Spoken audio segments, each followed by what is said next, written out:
আর আজকে আমার মা পিঠে বানিয়েছে, সাতখোলা পিঠে। তো এই দেখো,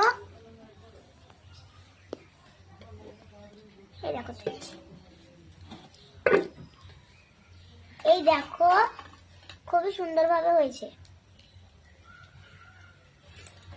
এভাবে এক এক করে তুলে নেব। সবাইকে জানাই পৌষ সংক্রান্তি।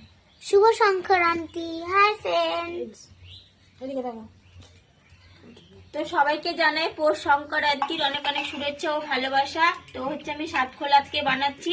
এগুলো বানাবার পরে আবার হচ্ছে দুধ খেজুরের গুড় দিয়ে হচ্ছে রস করার পরে হচ্ছে ডোবাতে হবে, দিয়ে ওগুলো ভালো করে ভিজে গেলে ওগুলো হচ্ছে সকালবেলায় খাবো আমরা।